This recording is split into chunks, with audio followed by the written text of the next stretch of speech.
le premier aspect, c'est l'esprit ou ce qu'on appelle la monade aussi. C'est ce que les chrétiens, Jésus appelait le Père dans les cieux. Donc cet esprit, euh, il est donc triple. Il y a un premier aspect qui est la volonté ou la puissance, ce qu'on appelle le Père. Il y a un deuxième aspect sur son même plan qui est ce qu'on appelle l'amour-sagesse, ce qu'on appelle le Fils. Et le troisième esprit, le Saint-Esprit, qu'on appelle la forme, l'intelligence. Donc ça, c'est ce qu'on appelle le plan de la monade. Hein, alors il y a souvent des termes comme ça qui sont interchangeables, comme monade et esprit, tout en signifiant aussi parfois d'autres choses. Mais bon, on va prendre ce terme-là simplement. Et sur le plan de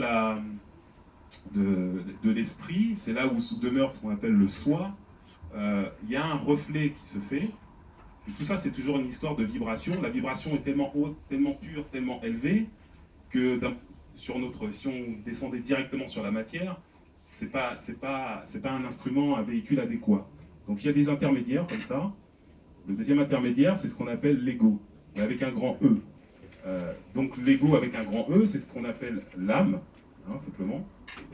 Et là aussi, il y a une triplicité qui est, premièrement, la volonté spirituelle, deuxièmement, l'intuition, et troisièmement, ce qu'on appelle la pensée abstraite.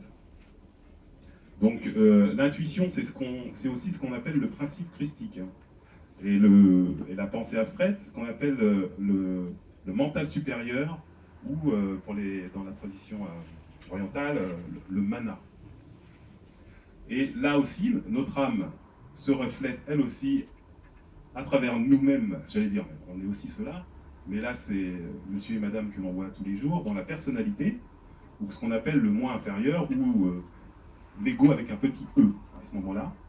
Et donc là, on a aussi une triplicité qu'on connaît bien au quotidien, qui est d'une part le corps mental, qu'on appelle là le mana inférieur, le corps de désir, qu'on appelle le corps astral, et le corps physique, que l'on appelle donc le cerveau physique, qui comprend à la fois le physique dense et aussi le plan éthérique. D'accord ? Alors, je vais détailler un petit peu plus au niveau de la personnalité, parce que c'est ce qui nous concerne dans notre évolution chaque jour. Et effectivement, donc nous, d'un point de vue de la conscience, ça va être ce qu'on disait tout à l'heure, les collègues lors de la conférence, ça va être de chercher à maîtriser ces différents véhicules. Donc, il faut bien avoir conscience, ce qu'on disait, c'est que les maîtres ont une maîtrise sur tous ces plans-là.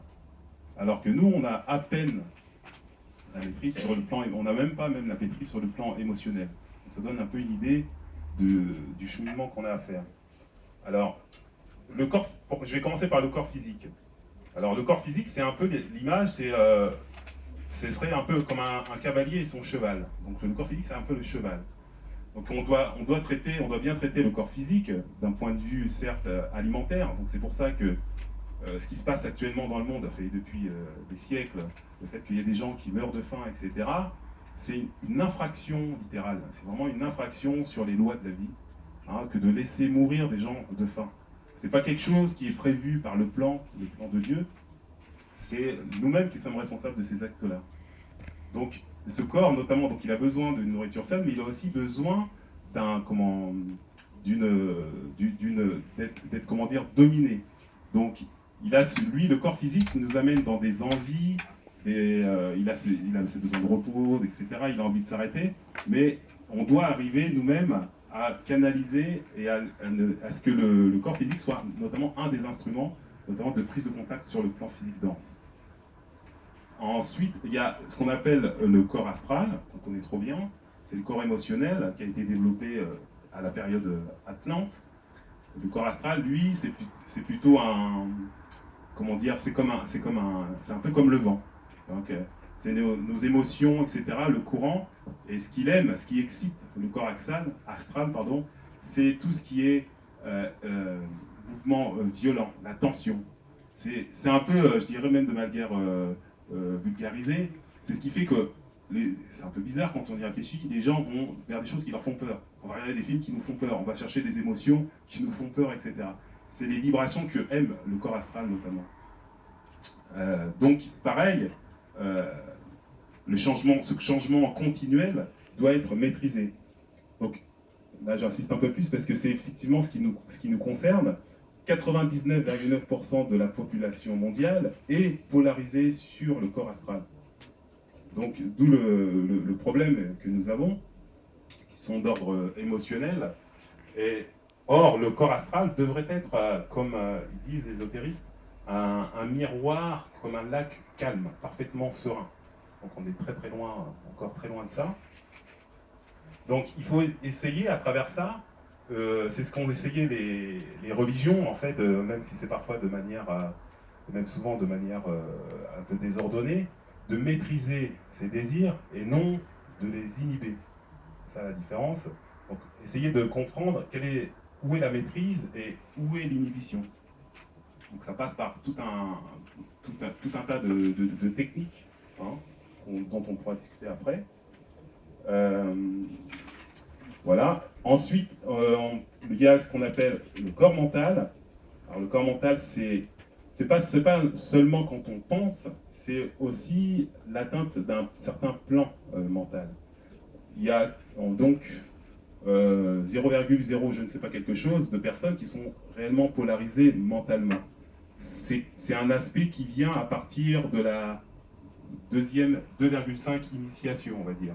Là, on commence l'homme commence réellement à penser au sens spirituel du terme.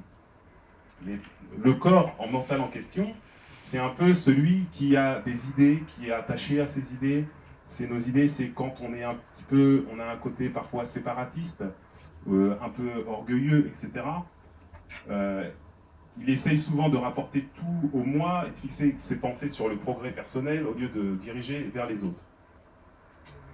Donc, mais il est nécessaire en tant qu'outil pour faire preuve de discernement. C'est le corps, c'est ce qu'on prend pour, c'est l'outil qui nous permet de faire la lumière sur nos problèmes. Par exemple, quand on a la meilleure méthode pour résoudre les troubles du corps émotionnel, c'est de justement projeter le projecteur du mental sur le problème émotionnel. Notamment, je ne sais pas si vous connaissez les mythes d'Hercule, c'est justement la méthode qu'il emploie pour vaincre l'hydre. Disons que c'est toute une métaphore sur ce problème-là. Donc, bon, déjà à ce point-là, voilà, hein, déjà je vais laisser un petit peu, je vais vous laisser un peu réagir par